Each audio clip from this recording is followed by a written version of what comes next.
Hello students, hope you all are fine and taking good care of yourself. I am Jignasha, your science teacher, and today we are going to start chapter number 5, combustion and fossil fuels. So my dear students, as the name itself suggests that in this context we will be exploring things about burning of different materials. Yes, that is combustion and about the fuels which are obtained by the dead remains of plants and animals, that is fossil fuels. So, let's proceed. Combustion, the process of burning of a substance in the presence of air or oxygen with the liberation of heat and light is called as combustion. Substances can be classified as combustible and non-combustible substance depending on whether or not they can burn. First, combustible substance. The substance that burns in air or oxygen to produce heat and light are called combustible substance. For example, cow dung cake, wood, petrol, etc. Non-combustible substances. Substances that do not burn in air or oxygen to produce heat and light are called non-combustible substances. Water, sand, glass, and cement are few examples of non-combustible substances. Types of combustion. Combustion can be of three types: rapid, explosion, and spontaneous combustion. First, rapid combustion. In this type of combustion, large amount of heat and light are released in a very short span of time. For example, combustion of LPG, which produces heat and light instantly. Explosion. This type of combustion is characterized by sudden release of heat, light and sound. Along with it, a large amount of gas is also released. For example, bursting of firecracker, atom bomb and dynamite. Next type of combustion is spontaneous combustion. In this type of combustion, substances catches fire on its own without any application of external heat. For example, white phosphorus catches fire on its own at room temperature. Now let's see what are the conditions necessary for the combustion to take place. First, presence of combustible substance. Combustion is only possible if the substance is combustible. Second, presence of air or oxygen. The adequate supply of air or oxygen is essential for combustion.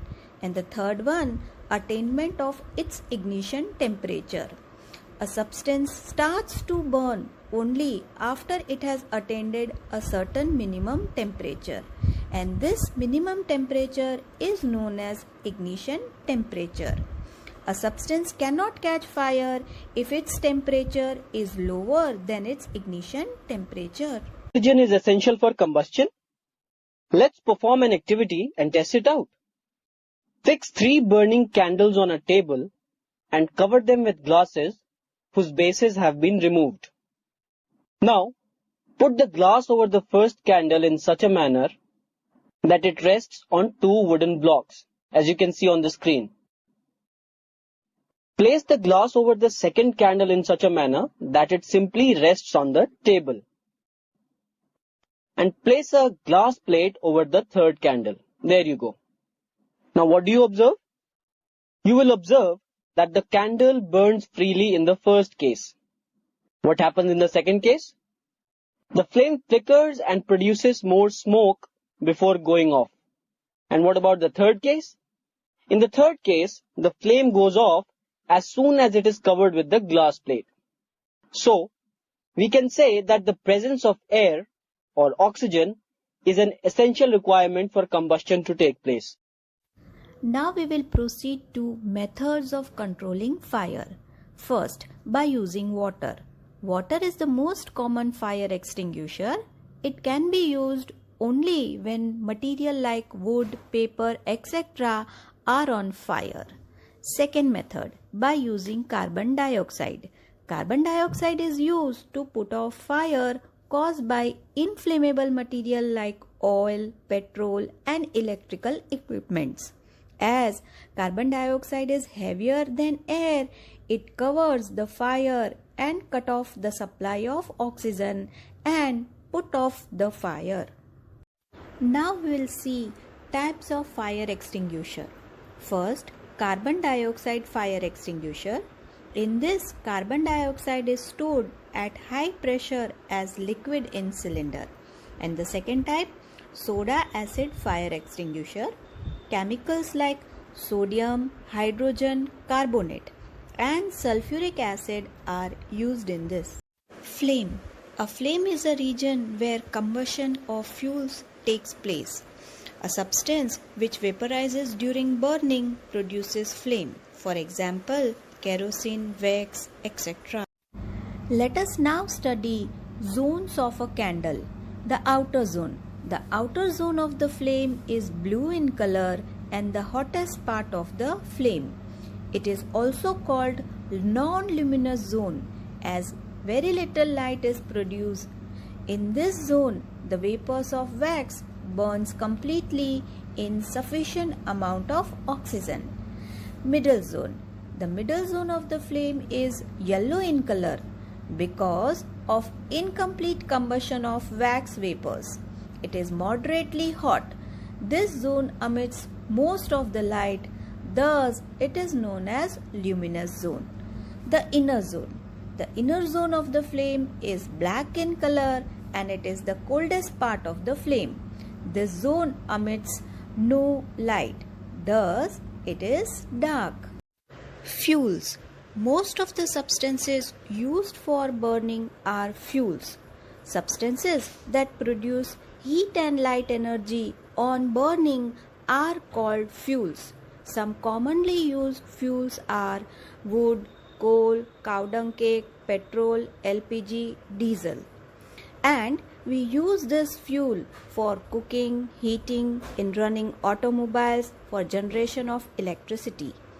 Based on their physical state, fuels can be classified as solid, liquid or gaseous. Now first we'll discuss about solid fuels. Fuels that exist in solid state at room temperature are called solid fuels. For example, wood, charcoal, cow dung cakes, agriculture waste, etc. Now we'll discuss about the second one, liquid fuels. Liquid fuels exist in liquid state at room temperature. For example, kerosene, petrol, diesel are few examples of liquid fuels. The third one is gaseous fuels. Petroleum gas, natural gas, biogas are examples of gaseous fuels, as these fuels exist in gaseous state at room temperature. Now we'll see what are the characteristics of a good fuel. First, it should have a high calorific value. Now student, what do you mean by calorific value? Calorific value is amount of heat produced when 1 kg of fuel is completely burned is known as its calorific value. It is expressed in kilojoules per kg. Higher the calorific value of a fuel, better fuel it is. Amongst various fuels, hydrogen has highest calorific value. So, it is considered as an ideal fuel. Now, let's see the second characteristic. It should have a moderate rate of combustion and should release heat in a controlled manner. Next, it should be fairly cheap and easily available. Another one, it should be safe to handle, store and transport. Next characteristic, it does not leave behind any undesirable substance. And the last one, it should not cause any pollution on burning. But not all fuels can fulfill every one of these characteristics. Fossil fuels. Fossil fuels are formed from the buried remains of plants and animals over a period of millions of years. Coal, petroleum, and natural gas are examples of fossil fuels. Natural resources can be divided into following two types. First, inexhaustible natural resources. These are the resources of which there is a limitless supply. Sunlight, air are the examples. The second one is exhaustible natural resources. These are the resources whose supply is limited. Their overuse should therefore be avoided. Fossil fuels, forest, and wildlife are the examples of exhaustible natural resources. Fossil fuel which we are going to discuss now is coal. Coal was formed from the remains of plants that grew in warm, humid swamps 300 to 400 million years ago. Coal is a solid and a hard fossil fuel which is generally black or brownish black in color. It is used as a fuel for cooking, and in earlier times it was used to run steam engines. It is used for thermal power generation, and it is prime requirement in iron and steel industry. Now, depending on its carbon content, it can be of three main types. First one, anthracite. It has a carbon content of more than 86%, and it is regarded as a highest grade of coal. It is mainly used for heating purposes. Second one is bituminous coal. It has a carbon content of around 70 to 86%, and it is primarily used for power generation. The third one is lignite. It has a carbon content of around 60 to 70%, and it is regarded as the lowest grade of coal. It is mainly used for power generation. So anthracite is regarded as a highest grade of coal and lignite as a lowest grade of coal because of its carbon contents are different. On further processing, coal leads to the formation of some useful products such as coke, coal tar, and coal gas. Coke. It is hard, dry fuel produced by heating bituminous coal to a very high temperature in the absence of air.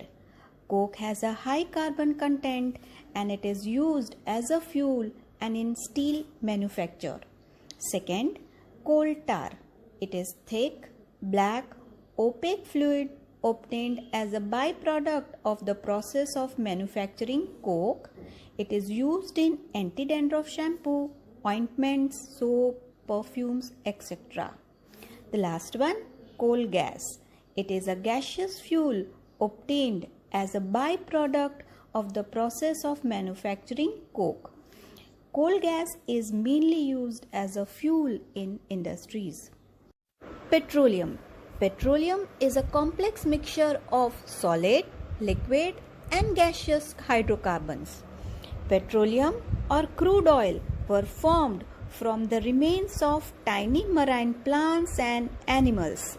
When this organism died, their bodies sank to the seabed and were covered by fine sand, clay, and other material and deposited as sediments.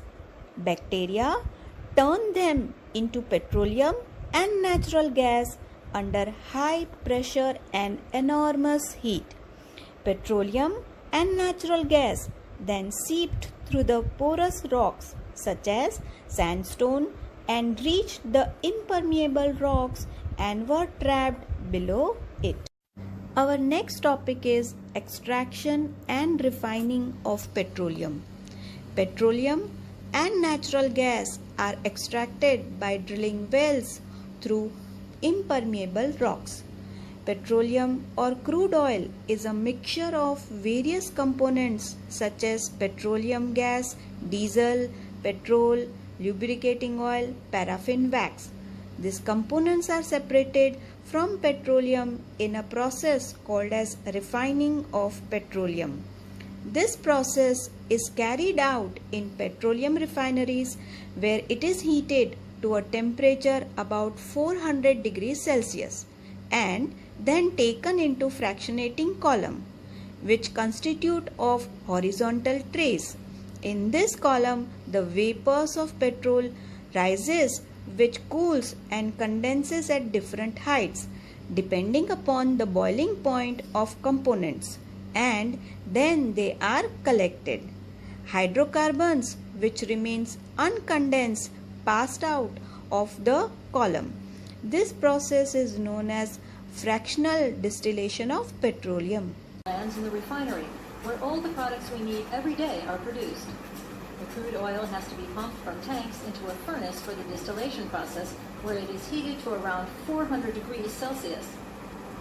This results in a hot mixture of steam and fluids, which goes to this tower called a column.